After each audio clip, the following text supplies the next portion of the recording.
박광길 회장님 강의를 들으시니까 부자 될 것 같으세요? 예, 부자 됩니다. 근데 조건이 하나 있어요. 중간에 포기하지 말 것. 그 조건만 충족하시면, 중간에 포기만 하지 않으시면 부자 될 수 있어요. 그리고 조급하게 빨리 부자 되겠다고 생각 안 하시면 됩니다. 조급하게 빨리 부자 되겠다고 생각하시는 분들은 부자가 된 사람을 제가 본 적이 없어요. 전부 패가망신한. 절대로 그렇게 되지 않습니다.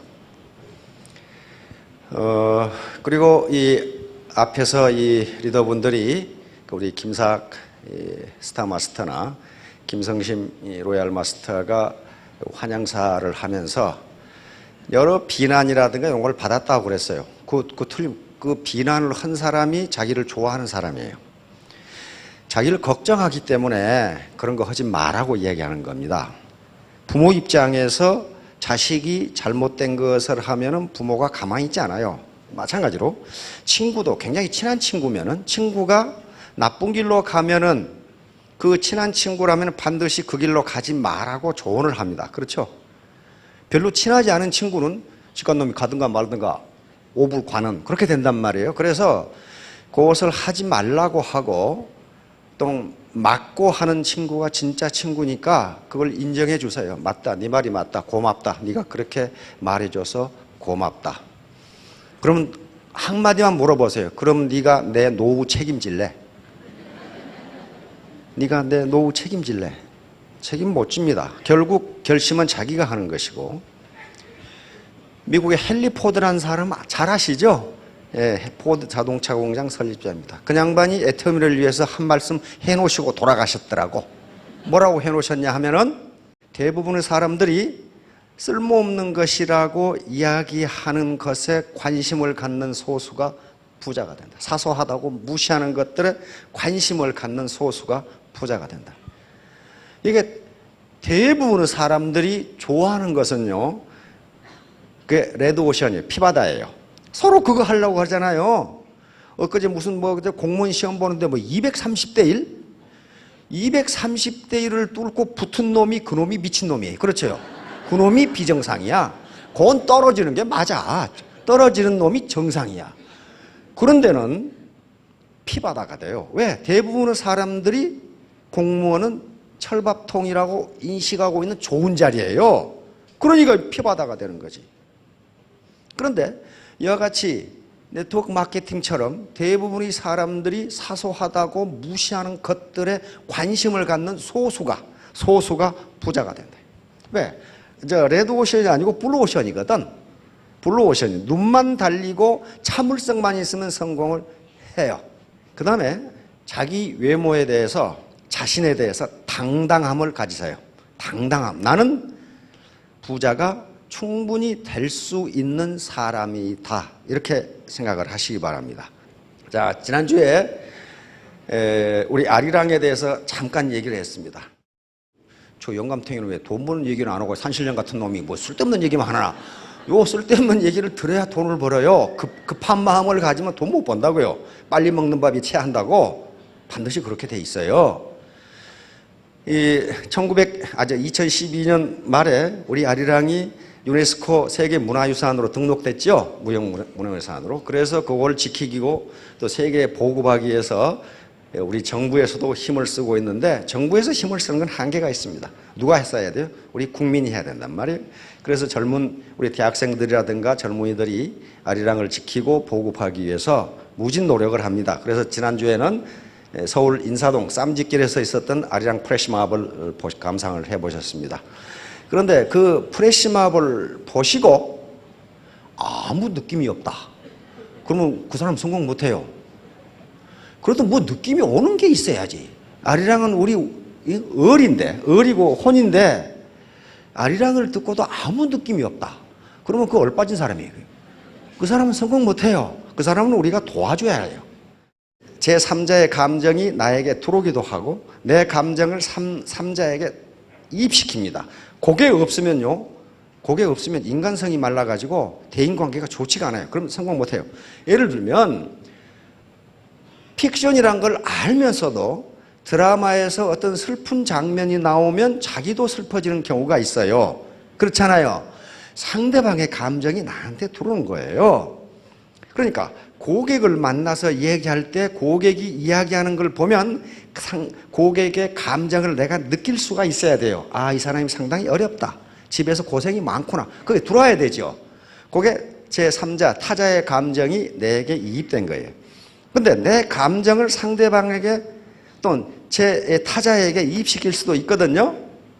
예를 들면 열애를 할 때 아주 이쁜 애인하고 같이 바라보는 저녁노을은 무지하게 아름다운데 일주일 뒤에 차여가지고 혼자 바라보면 서글프기 그지없단 말이에요.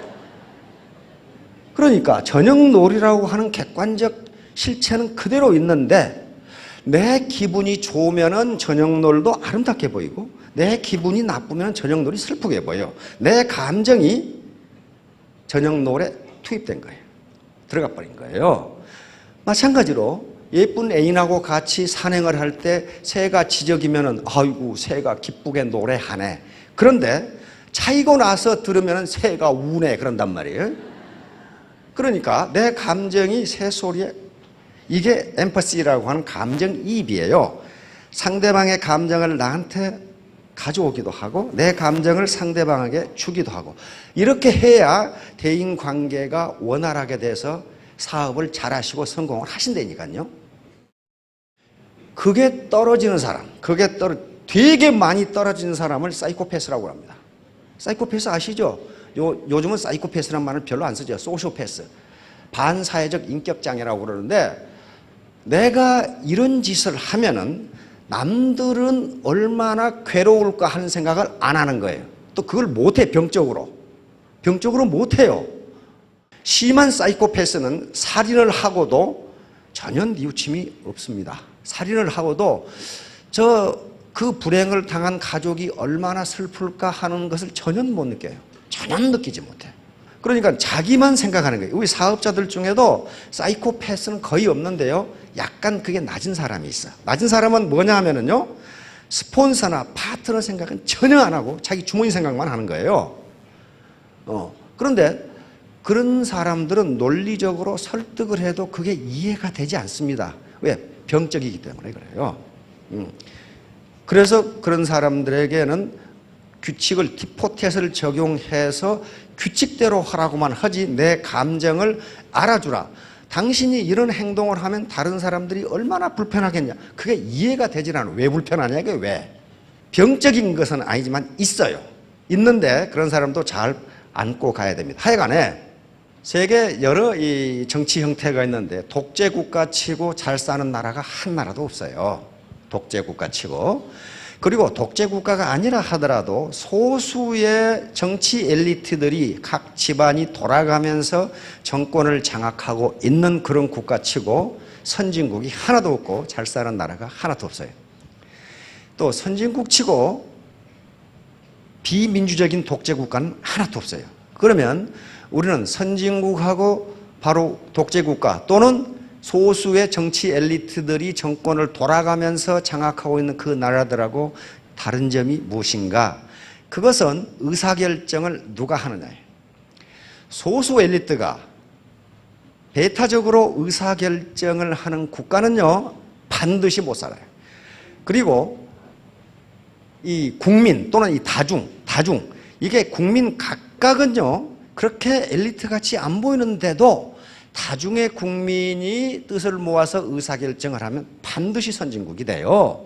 그걸 보고 집단지성이라고 그럽니다. 다시 말하면 어떤 개별지성도 집단지성을 능가할 수 없다예요.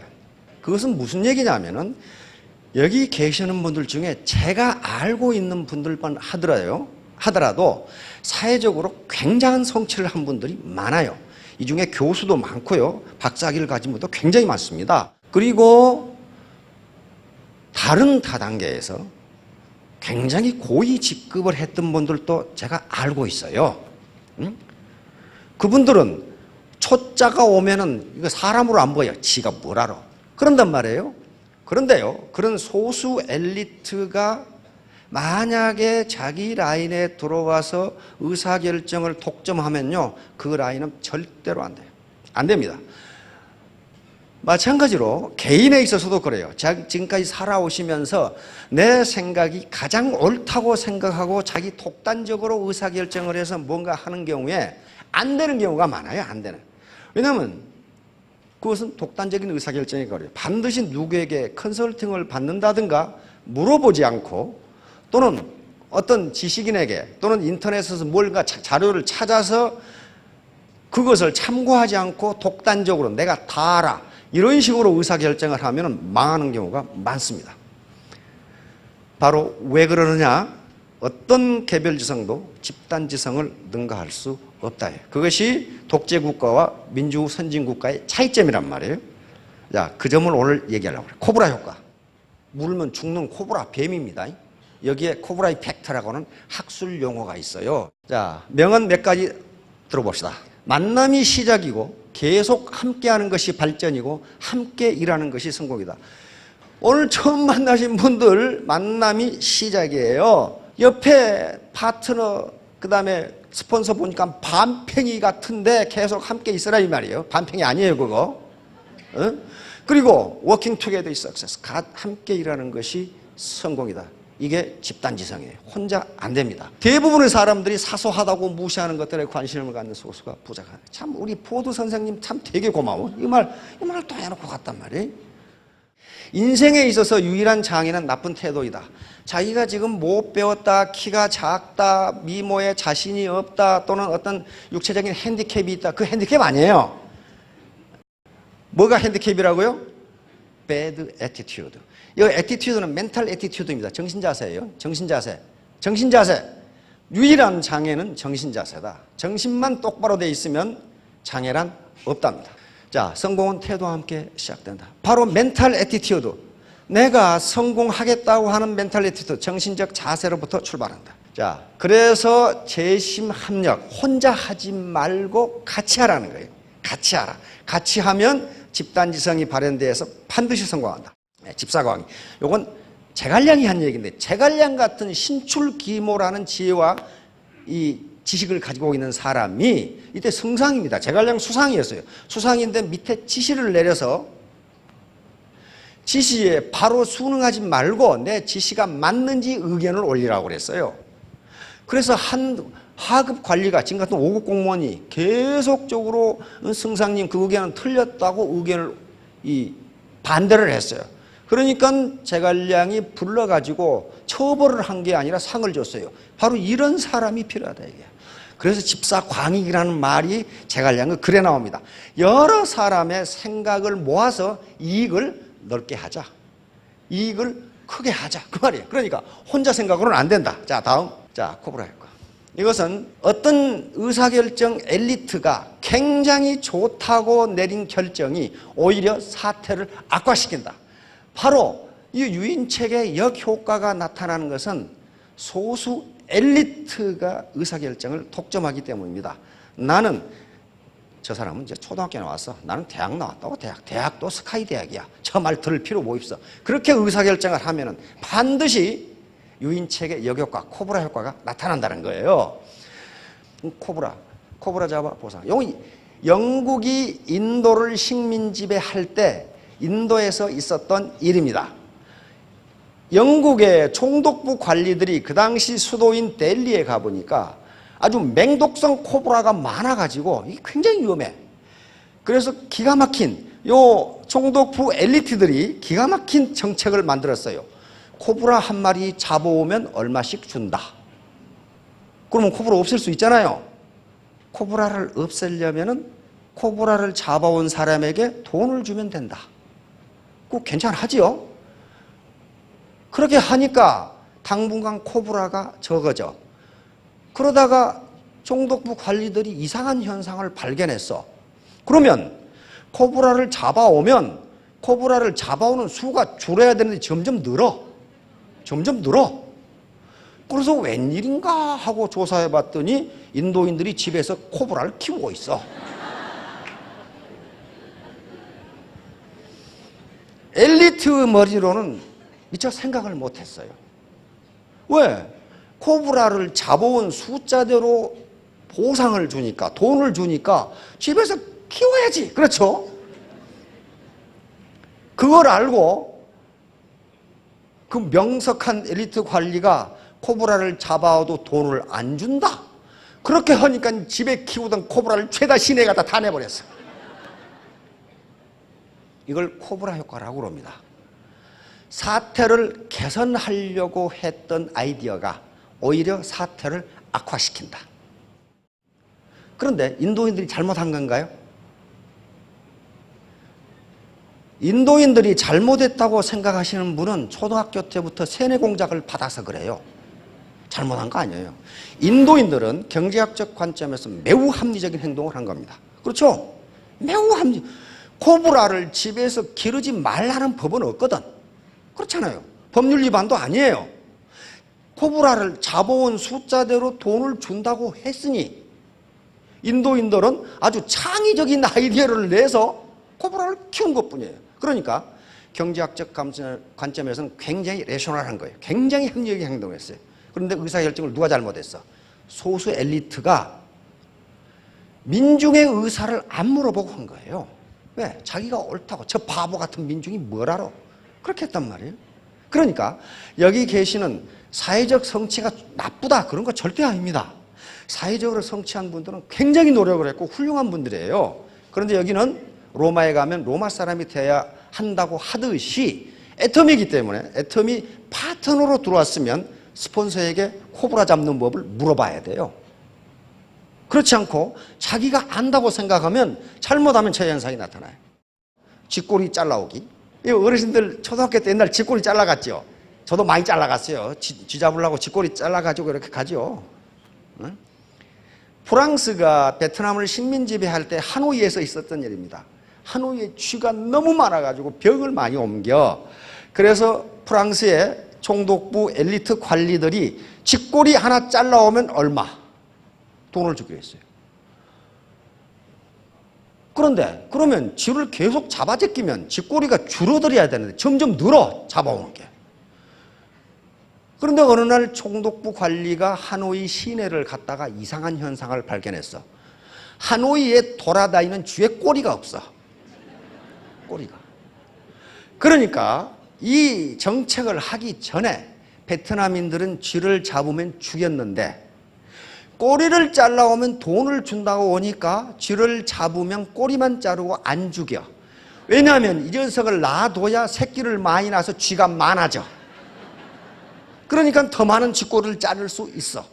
그러니까 하노이에 있는 쥐가 보이는 쥐는 꼬리가 죄다 없어. 전부 살려줬거든. 어때요? 엘리트가 결정한 것이 민중들하고는 생각이 안 맞죠? 안 맞아요. 그러면 그 당시 하노이 시민들이 한 행동은 비합리적이고 비도덕적이냐? 네버 그렇지가 않아요. 경제학적으로 매우 합리적이고 창의적인 생각이란 말이에요. 왜냐하면 쥐를 죽이지 않으면 사형에 처한다. 그런 것은 없어. 쥐를 잡아서 죽이건 말건 그건 지 맘이야. 그렇죠? 지 맘이라고. 그러니 쥐꼬리를 잘라오면 돈을 준다. 그러니까 가능하면 쥐가 새끼를 많이 낳아서 쥐가 많을수록 돈을 벌어. 얼마나 좋은 장사예요. 이와 같이 소수 엘리트가 가장 좋은 생각이라고 하는 생각이 민중의 입장에서는 맞지 않을 수가 있다. 맞지 않아요. 그래서 민주주의가 경제가 발전하는 거예요. 소수 국민들은 우매한 것 같지만 그렇게 우매하지가 않다는 거예요. 공룡화석 찾아 보상받기.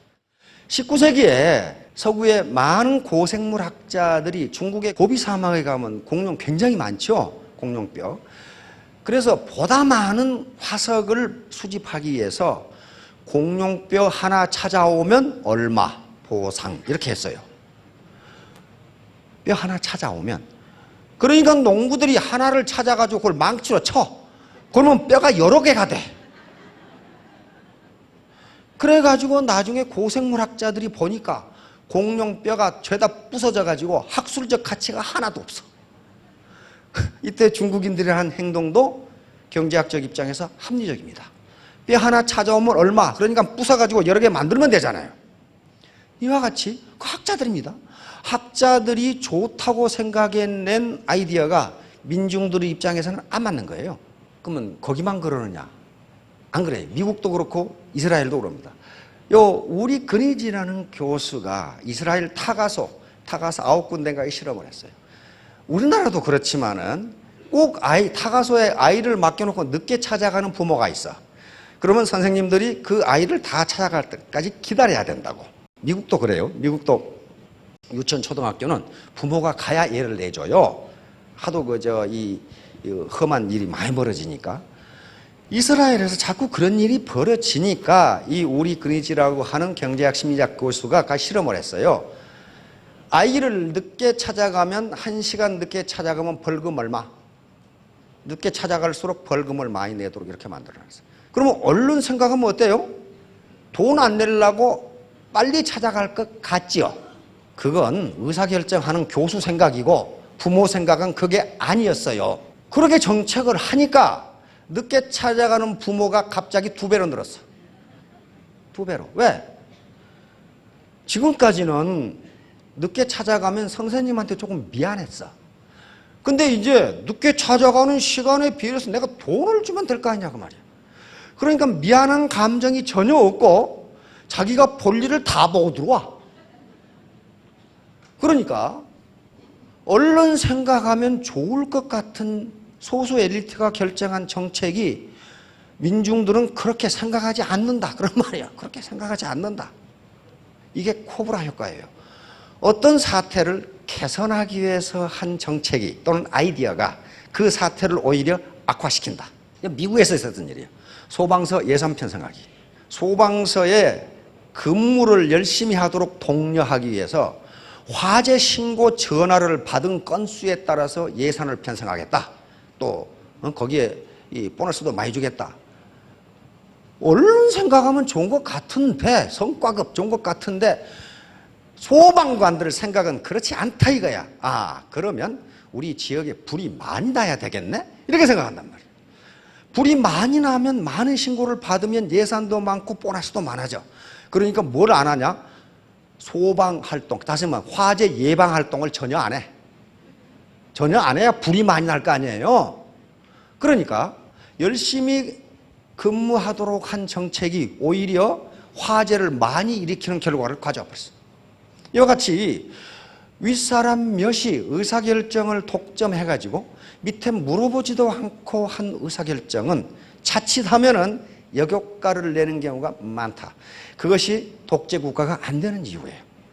독재국가가 안 돼요. 소수 엘리트 그 국가나 지역에서 가장 머리가 좋고 공부를 많이 한 사람들이 그 지배 집단에 있어요. 있는데도 안 되는 거예요. 그게. 왜? 그 사람들 생각은 생각이고 일반 국민 생각은 다르다.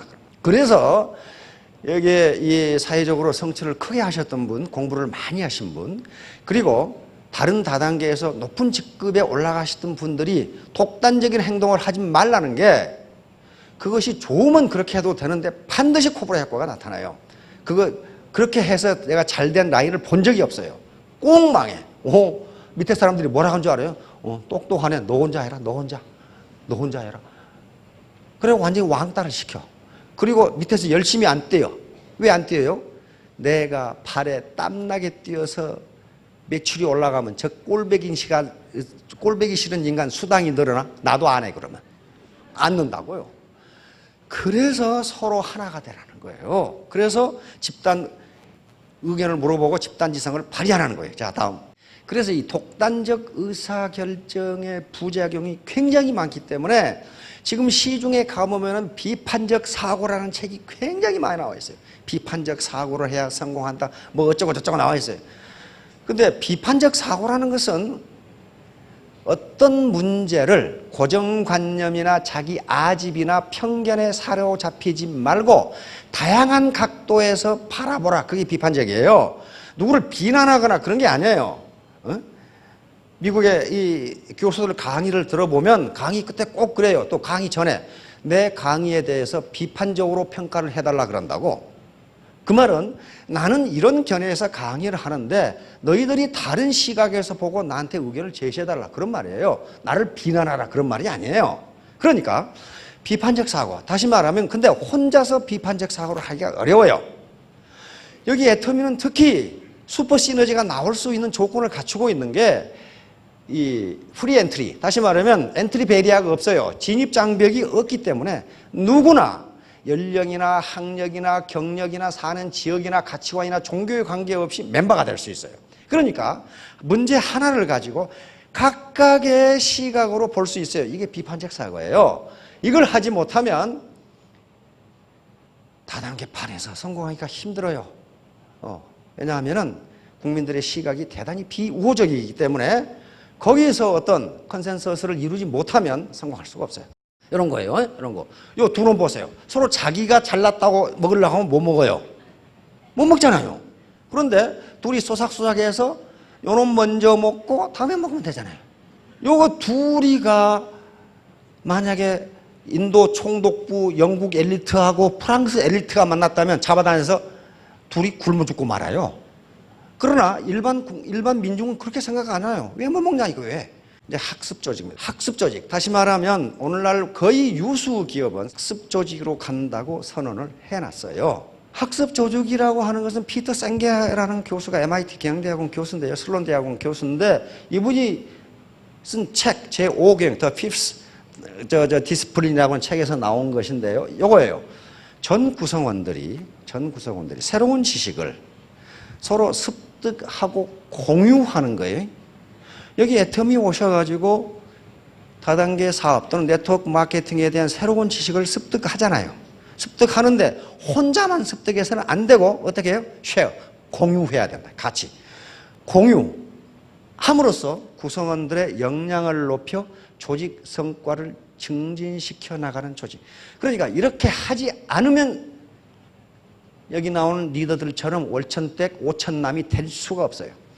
왜 그러냐면은 평균적으로, 개별적이 아닙니다. 평균적으로 봐서 애터미 사업을 하는 사업자분들 또는 회원분들의 인적 자본은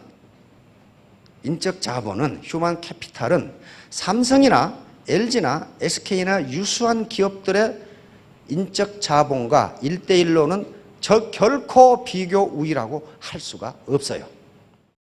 아주 정말 엘리트들이에요. 1대1로는 이 중에서 그 사원들을 이길 사람이 별로 없어요. 평균적으로 그렇단 말이에요. 그러나 이것이 학습 조직으로 가서 집단지성을 이루면은 그 어떤 개별지성도 집단지성을 능가할 수가 없어요. 소위 그것이 못난 갓파치 셋이 제갈량을 이긴다는 중국 속담이에요. 갓파치 하나하나는 못났지만은 셋만 모이면 제갈량도 이길 수 있다. 자, 요거예요. 이것이 앞에서 말한 코브라 효과가 딱 맞아 떨어지는 거예요. 자, 학습 조직에 5가지 요건이 있는데 시스템 사고, 그 다음에 정신 모델, 개인적 숙련, 팀 학습, 비전의 공유. 요거예요. 요게 있으면 바로 조직이 생존하고 개인이 발전할 수 있다예요. 만약에 이게 없으면 그 조직은 곧 망한다. 또 그 개인도 곧 망한다예요. 이 양반이 피터 생게 Fifth Discipline 제5경영이라는 책인데 20세기에 가장 영향력 있는 책의 하나로 분류가 된 책입니다. 이게 조직은요, 파트너 스폰서 관계, 그 다음에 이 본사와 이 사업자 관계, 이게 복잡하게 얽혀 있어요. 복잡하게 이루어진 하나의 시스템입니다. 그리고 우리 몸도 시스템 오브 시스템스예요. 그러니까 여러 가지 시스템이 얽혀져서 하나의 인체라고 하는 시스템을 만들어요. 자동차도 마찬가지입니다. 자동차, 이 구동 시스템, 그 다음에 이 연료 주입 시스템, 그 다음에 전기 시스템, 전자 시스템, 여러 시스템이, 서브 시스템이 모여서 자동차라고 하는 하나의 시스템을 만든다고요. 그런데 이 하부 시스템 중에 하나라도 고장 나면 전체 시스템이 고장 나버려요. 여기에 군명평상이라는 게 장님 코끼리 만지기란 말이에요. 그런데 이건 인도에서 나온 이야기입니다. 코끼리 다리를 만진 장님은 뭐라고 그랬어요? 코끼리는 기둥이다. 코끼리 배를 만진 사람은 코끼리는 집천장이다. 귀를 만진 사람은 코끼리는 부채다. 코를 만진 사람은 코끼리는 파이프이다. 그런데 각각의 장님이 평가한 코끼리는 맞아요, 틀려요? 맞아요. 맞다고. 틀리지가 않아요. 맞아요. 맞는데 어떻게 한 거예요? 시스템 사고가 아니고 부분 사고를 한 거예요. 그러면 이 장님들을 전부 모아서 토론을 하면 코끼리가 나온다고요. 그게 나온다고. 그래서 여기에 프리 엔트리, 즉 진입의 자유가 있으니까 여러 지금까지 인생 경험을 한 분들이 모여 있기 때문에 한 가지 문제가 일어났을 때 그것을 가지고 각각의 의견을 들어보면 최적의 해결 방안이 나온다는 거예요. 그게 시스템 사고예요. 전체, 나 혼자만 생각하지 말고 전체를 한번 생각해 보라. 전체. 예, 합성의 오류. 이건 논리학에서 나온 겁니다. 팰리시 오브 컴포지션. 합성의 오류라고도 하고 구성의 모순이라고도 하는데 이것은 부분에 대하여 진실인 것을 그렇다는 이유만으로 전체에 대해서도 진실이라고 믿는 잘못, 그걸 합성의 오류. 뭔가 좀 복잡하죠? 복잡한데 그냥 들어보세요. 부분에 대하여 진실인 것을 그렇다는 이유만으로 전체에 대해서도 진실이라고 믿는 잘못. 쉽게 말하면 부분에 대해서는 좋은데 전체에 대해서는 좋지 않다, 그런 말이에요. 요 현상이 있기 때문에 사회가 이렇게 복잡하고 이해관계가 많고 싸우고 충돌하고 그러는 거예요. 부분에 대해서 좋은 것이 전체에 대해서 좋다면 우리는 매우 화기애애하게 살 겁니다. 그런데 문제는 사회현상이나 경제현상, 인간관계에서는 절대로 그게 성립할 수가 없어요. 자, 여기 예가 몇 가지 나와 있어요. 이분은 우리 국민들이 다 존경하는 김수환 추기경님이시고 신부님이시죠. 이분은 국민들의 대부분이 존경하는 성철 스님이세요. 두 분은 국민들로부터 엄청난 존경을 받고 있지만은 나도 존경하는 사람이 돼야지. 그래서 전 국민이 신부가 되고 스님이 되면 어떻게 됩니까? 30년 후에 나라가 망해버려. 자손이 없어. 또 부분에 대하여 성립하는 것이 전체에 대해서 성립하지 않고 앞에 분해의 원리가 있어요. 분해의 모순. 합성의 모순만 있는 것이 아니고 분해의 모습도 있어요. 전체에 대해서 진실인 것을 부분에 대해서도 진실이라고 아는 잘못. 그러니까 전체에 대해서는 성립하는데 부분에 대해서는 성립하지 않는다, 그런 말이에요. 예를 들면 물은 산소와 수소로 H2O로 돼 있죠. 그런데 물은 불에 타지 않습니다. 그러나 그걸 분해해서 산소와 수소로 해버리면 타요. 이와 같이 전체와 부분은 달라요. 그래서 개별 행동을 하지 말라. 또 우리 인체를 분해해보면 흙에 있는 성분하고 같다 그랬죠. 무슨 칼슘, 철, 마그네슘, 알루미늄 다 들어있어요. 그러면 그것을 병에다 갖다 합해보세요. 인간이 되는지. 안 된다고. 그게 안 돼요. 우리 몸에 있는 성분 다 분석돼 있잖아요. 원소, 물 다 분석돼 있어요. 그거 병에다 담아가지고 한꺼번에 시멘트 반죽 같은 해보라고. 인간이 되는지 그게. 안 된다고요. 정신 모델. 이건 기업의 문화입니다. 기업의 문화가 그 기업의 흥망을 좌우합니다. 우리 한류가 이렇게 퍼져나가는 게, K-팝이 퍼져나가고 세계 사람들이 중국이나 일본이 모르겠어요. 근데 그걸 따라올 수가 없어요. 절대로 못 따라옵니다. 왜? 그 문화가 우리처럼 되어 있지를 않아요. 한마디로 중국이나 일본은 수직 문화입니다. 우리는 수평 문화예요. 유교의 가부장적 이 질서가 있지만은 그건 좀 희석되어 있고 수평 문화예요. 걸그룹을 만드는데, 소녀시대를 만드는데 오야봉이 너 이렇게, 그래서 그놈의 춤이 되겠어요? 음악이 되질 않아요. 수평 문화에서만 가능해요. 그 문화예요, 문화. 따라서 애터미는 애터미의 고유 문화가 있어야 되고, 이것이 인류 보편적 가치에 맞지 않으면 애터미는 언젠가 망해요. 따라서 반드시 그 기업의 문화가 우리가 인류가 생각하는 보편적 가치에 맞아야 돼요. 그렇지 않으면 조폭하고 똑같아요. 조폭 집단은 그 가치가 인류 보편적 가치에 맞지 않기 때문에 오래가지 못해요. 보스가 죽으면 그대로 망해요. 자, 그래서 우리 애터미의 문화는 여기 맨 마지막에 보세요. 본질적 가치를 추구하기 위해 도구적 가치를 추구하는 문화. 이게 이제 무슨 말인지 귀신 신나라 까먹은 소리 같은데, 이거 본질적 가치를 추구하기 위해 수단적 가치, 도구적 가치를 추구하는 문화. 본질적 가치는 그 자체가 목적이 되는 가치를 본질적 가치라고 그래요. 내재적 가치, intrinsic value. 그 자체가 목적이 되는 가치. 그것이 뭡니까? 인간. 인간은 누군가가 그 사람을 자기 돈벌이의 수단으로 써서는 안 된다예요. 인간은 그 자체의 존재가 목적이지 당신이 사용하라고 생기는 인간이 아니다 그런 말이에요. 자, 그러니까 이 본질적 가치를 실현하기 위해서 도구적 가치를 이용한다. 도구적 가치는 바로 내게 이익을 주기 때문에 추구하는 가치. 요거예요. 돈, 권력, 지위, 직급. 특히 그 여자 사장님들이 직급에 아주 그냥 목이 말라 있어.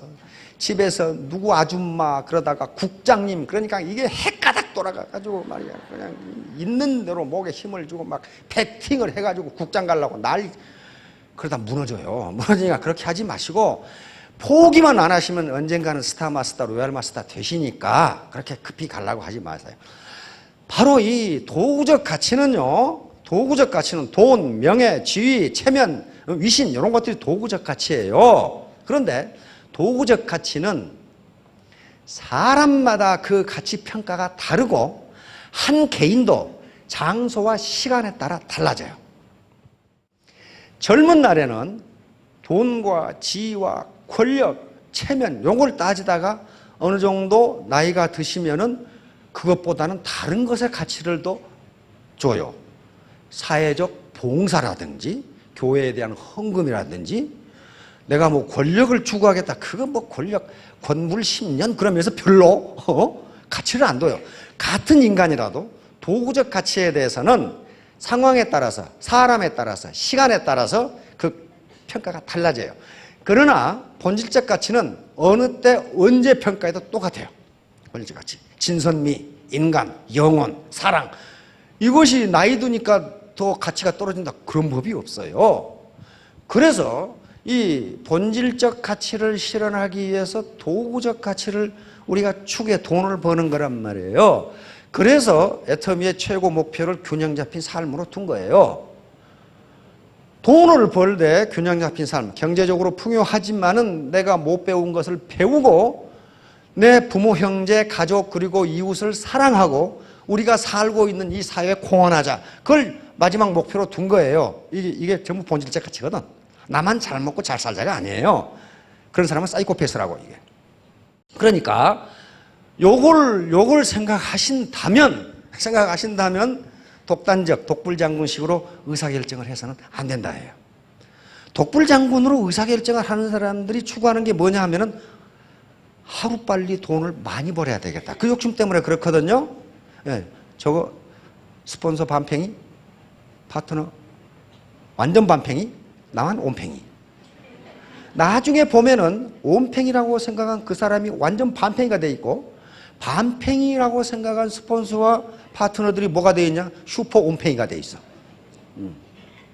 슈퍼 온팽이가 그게 바로 코브라 효과를 방지하는 겁니다. 자, 존재 가치와 사용 가치. 이것도 똑같은 개념인데요. 존재 가치는 존재하는 그 자체가 가치가 있는 것이고 사용 가치는 나에게 효용을 주기 때문에 가치가 있는 재화를 사용 가치라고 합니다. 우리가 쓰는 경제재는 대부분 사용 가치예요. 그런데 존재 가치는 존재하는 그 자체가 가치가 있는 거예요. 예를 들면 부모, 형제. 그것도 사용해서 가치가 있습니까? 그렇지 않아요. 자식. 사용해서 가치가 있는 게 아니에요. 그 다음에 우리 문화유산, 아리랑. 이건 존재하는 것 자체가 가치가 있어요. 자연 환경. 이건 존재하는 것 자체가 가치가 있어요. 대한민국이라는 나라. 존재 자체가 나에게 가치가 있어. 내가 사용하기 때문에 가치가 있다고 생각하지 마시고 그분들이 존재하기 때문에 가치가 있다고 생각하시면 동반성공하시는 거예요. 동반성공.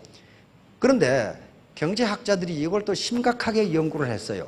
본질적 가치를 추구하는 나라와 도구적 가치를 추구하는 나라, 어느 나라가 잘 사는가를 봤더니 도구적 가치를 추구하는 나라 치고 선진국이 하나도 없다.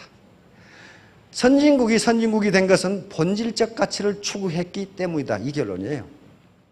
왜냐하면 도구적 가치는 일정 수준 이상 소비를 하면 탕진이 돼버려. 다시 말하면 돈이나 권력이나 그 다음에 호의, 호식이나 이런 것들은요. 일정 양 이상 소비를 하면 거기서 더 이상 만족이 나오지를 않아. 소득이 100만 원에서 200만 원 되니까 밥을 하루에 2배로 먹더라. 그런 게 없다니까요. 일정량 이상 먹으면 그 욕구는 거기서 탕진이 돼요. 그러나 본질적 가치는 아무리 추구해도 탕진이 되질 않아. 예를 들면 부모와 자식 간의 사랑이라든지 어떤 자기가 믿는 종교에 대한 헌금이라든지 또는 후진국 어린이들에 대한 어떤 봉사나 또는 기여라든지 하는 것은 하면 할수록 더 자기 만족이 커지는 거지 거기서 이제는 됐다. 나는 이제 그만할래. 그게 안 된다는 거예요.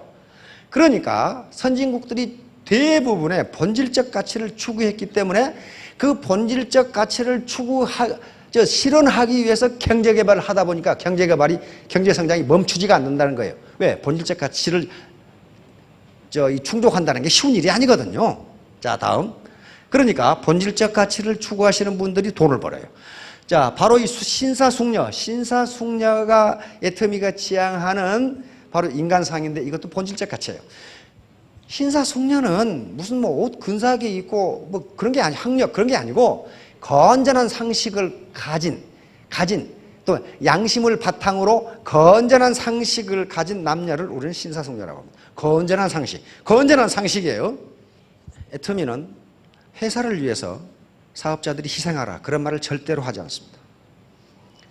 그 반대로 얘기해요. 회사를 이용해서 사업자들께서 성공하시라. 우리를 이용해서 개인이 성공하시라. 그러려면 개인의 숙련, 퍼스널 마스터리가 반드시 있어야 돼요. 사업을 어떻게 하는지, 원만한 인간관계를 어떻게 발전시켜 나가는지, 파트너와 스폰서 관계는 어떻게 해야 좋은 건지 그걸 누가 가르쳐줄 수가 없잖아요. 개인적 숙련이 필요해요. 개인적 숙련. 여기 계시는 분들 모두 회사와 조직을 이용해서 개인의 성공을 도모하십시오. 회사를 위해서 희생할 거 없습니다. 그럼 회사를 뜯어먹으라 그 말 아니고 같이 잘 살자요. 같이 동반성공하자. 자, 다음. 요것은 바로 아까 그거예요. 구성원들 간의 대화와 토론을 통해서 지식과 정보를 공유하자예요. 그래야만 코브라 효과가 일어나지 않아요. 리더라고 해서 제멋대로 하면은 그 조직은 절대로 크지 않아요. 절대로 크지 않아요. 왜? 아까 리더는 그래도 엘리트인데 엘리트의 독단적 결정이 엘리트가 생각하기에는 굉장히 합리적인 것 같지만은 밑에 파트너들이 보면 불합리할 수도 있다예요. 그럼 반드시 코브라 효과, 유인책의 역효과가 나타납니다. 예. 피터 샌게이 교수의 경우 바로 이거예요. 혼자 독단적인 의사결정을 하는 리더가 있는 집단은 IQ 130을 모아놔도 거기서 나온 아이디어는 IQ 60밖에 안 된다. 우리나라에 3번이나 와서 이 말을 했어요. 그러니까 내가 다반팽이고 나만 온팽이다 라고 생각하시는 분은 이렇게 이걸 명심하세요. 피터 샌게이 교수가 우리나라에서 강조한 거예요. 독단적 의사결정을 하는 리더가 있는 조직은 그 밑에 IQ 130을 모아놔도 거기서 나온 아이디어는 IQ 60밖에 안 된다. 이게 코브라 효과예요. 바로 비전을 회사와 사원, 구성원이 같이 가져야 된다. 회사는 성장하는데 회사가 이익을 너무 많이 가져가서 나는 성장 못한다. 이건 비전의 공유가 되지를 못해요. 같이 동반성장해야 돼. 같이 동반성장. 이렇게 하면은 이런 조직을 학습 조직이라 하고 이런 조직은 망하지 않는다 그랬어요. 망하지 않는다. 학습 조직은 행동을 유발하는 시스템을 바꿔요. 시스템을 바꾸는데 비학습 조직은 결과만 가지고 따져. 잘했느니 못했느니. 시스템이 어떻게 되어 있는지는 이야기하지 않아. 다시 말하면 코브라를 잡아오면 돈 준다. 요 시스템이 잘못되어 있기 때문에 문제가 일어났는데 코브라를 잡아온 놈한테 잘했느니 못했느니 따져가지고는 안 되는 거라 그런 말이에요. 네. 권력의 타락. 이건 심리학자들이 하는 얘기인데 권력은 어디서 나오냐 하면 2가지에서 나옵니다. 하나는 금권에서 나오고 또 하나는 인사권에서 나옵니다. 권력은 금권과 인사권으로부터 나오는데 심리학자들이 이 권력을 어떻게 행사하는가 보자고 많은 사람을 놓고 실험을 한 거예요. 그랬더니 권력을 많이 가진 사람일수록 자기가 똑똑하고 생각하고 부하는 멍청하다고 생각한다. 그래서 계속 지시를 하는데 일이 잘 되면 내가 지시를 잘해서 잘 됐고 일이 못 되면 부하들이 게을러 빠져가지고 안 됐다 이렇게 한다. 이것을 학자들은 그래서 권력의 타락이라고 했어요. 왜냐하면 이런 조직은 얼마 못 간다는 거예요. 자, 다음 중심성성. 이제 결론입니다. 많은 사람의 마음을 합하면 단단한 성이 된다. 그러니까 독불장군식으로 혼자 의사결정을 하지 않고 파트너 스폰서가 한꺼번에 마음을 합하면 강한 성처럼 무너지지 않는다예요. 무너지지 않는다.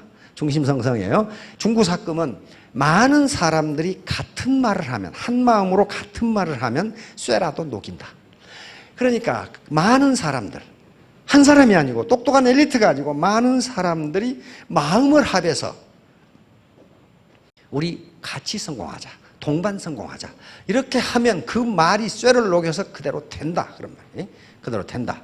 마도 성공은 말이 도착하자마자 성공했다. 금년이 무슨 년이라고요? 갑오년 청마의 해입니다. 청마의 해. 청마의 해니까 말이 도착했죠. 말이 도착하면 성공하도록 돼 있어요. 자, 문제가 되는 것은 그 문제 자체가 아니다. 그 문제에 대한 당신의 태도이다. 여기서 태도는 멘탈 애티튜드입니다.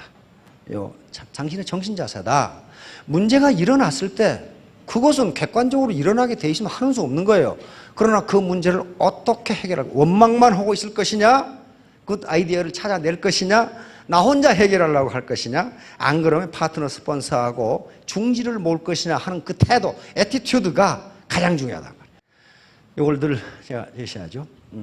애티튜드 합의하면 100점이 되죠. 여기에 어빌리티, 능력은 1%밖에 되지 않습니다. 나머지는 전부 다 자기 멘탈 애티튜드하고 관계가 되는 거예요. 이거 이렇게 되면 반드시 신사숙녀가 되고 성공한다. 자, 마지막으로 요 R은 소득입니다. 소득, 성공. 성공은 신사숙녀의 함수이고, 앞에 꼬부랑꼬부랑한 것은 이게 이 헬라어인데 뭐 함수라는 뜻입니다. 파이, 이건 푸사이. 이건 신사숙녀는요, 신사숙녀는 아무나 되는 게 아니고 능력과 인품을 동시에 갖춰야 됩니다. 사람은 좋은데 무능력하다. 그걸 보고 신사숙녀라고 하지 않아요. 능력은 있는데 인격이 엉망진창이다. 그게 무슨 놈의 신사숙녀야. 두 개를 갖춰야 돼요. 요걸 합해 놓으면 매력적인 사람이 돼요. 이게 꼬불탕한 것은 함수 표시의 오메가, 이게 매력이다. 우리말로 하면 멋있는 사람. 멋있는 사람이 성공하신다니까. 여러분 굉장히 멋있는 분들이 많아요.